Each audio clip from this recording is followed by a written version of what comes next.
Olá, alunos do sétimo ano. Eu sou a professora Cida de Geografia e nessa 17ª semana de atividade nós vamos falar sobre gráficos.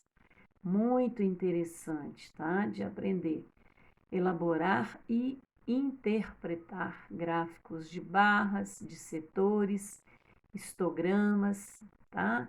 Então vocês vão entender um pouquinho de cada um deles, tá? Os gráficos são representações, né, para facilitar muitas vezes o entendimento da gente, né, ou análise de dados, tá? Os quais costumam ser dispostos em tabelas quando se realiza pesquisas estatísticas. Vocês veem isso em matemática, né?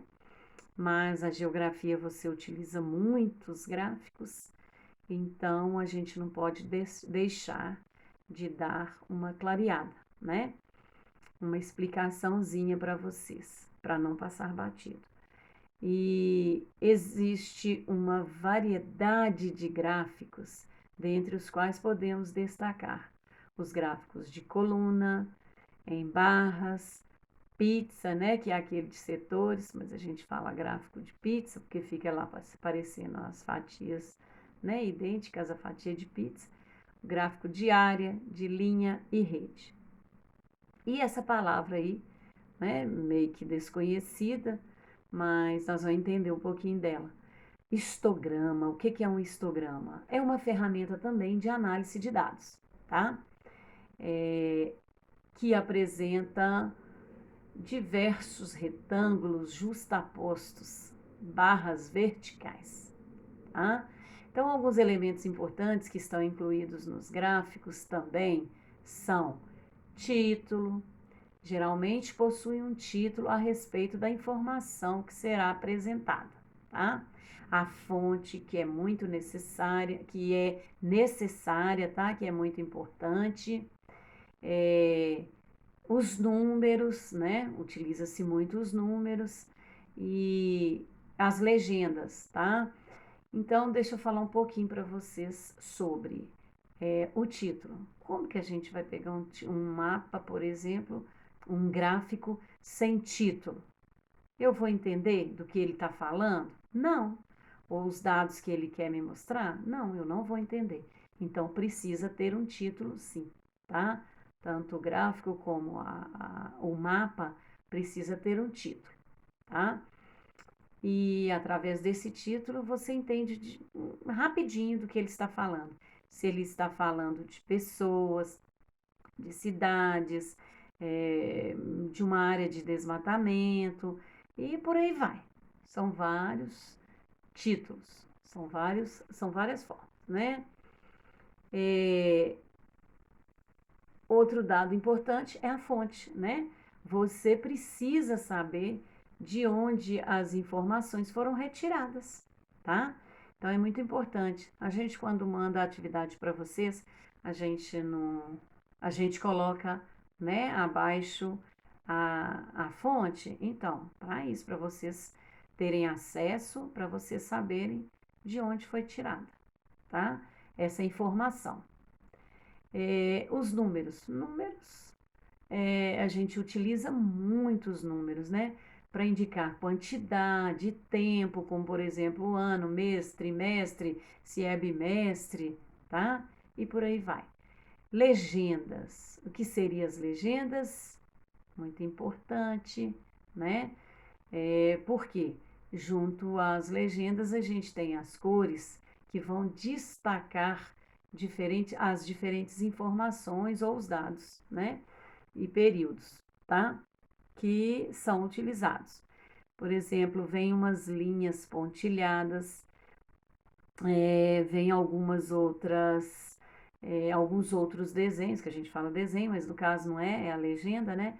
Que informa pra gente o que é um rio, é, no mapa ou nos gráficos, a gente vê a linha, né, lá colorida, tá? Então, a gente precisa, são importantíssimos no gráfico ou até mesmo nos mapas, né, que a gente observa por aí. os títulos, as fontes, né? Os números e as legendas, tá bom?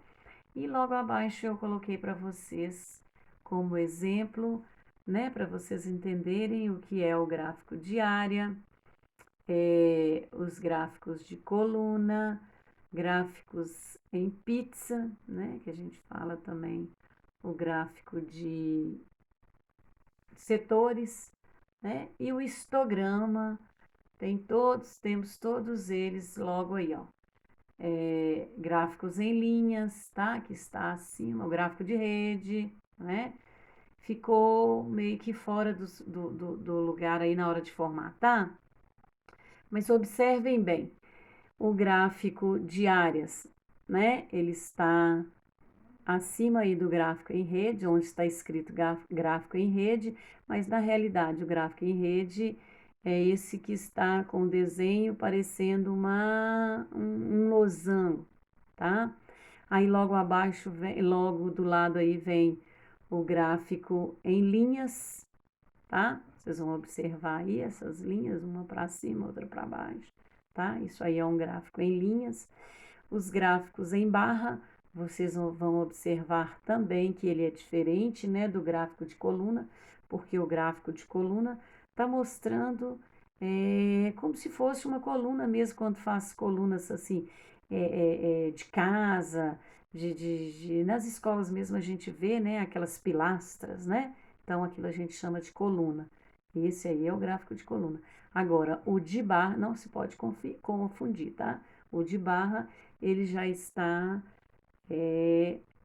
esse logo aí do lado do gráfico de linhas, ok? E o histograma, tá? Que está logo ao lado aí. Então, eu fiz questão de colocar um exemplo de cada um para vocês não confundirem, tá? E logo abaixo tem as atividades para vocês responderem em seu diário de bordo. Atividade 1, né? Quer saber o que são gráficos. Atividade 2, você vai explicar, né? Quais são os tipos de gráfico. E na atividade 3, vai explicar o que é histograma, né? Parece uma palavra difícil, mas não é. Ela aparece bem aí, eu tenho certeza que em matemática, por aí vocês devem já ter visto. E citar exemplos de elementos que estão incluídos no gráfico, ou seja, que são necessários estarem incluídos nos gráficos, tá bom? Então, espero que tenha esclarecido para vocês. Qualquer dúvida, podem nos procurar lá nos grupos que nós estamos à disposição, tá? Então, forte abraço, fiquem com Deus e até nosso próximo encontro.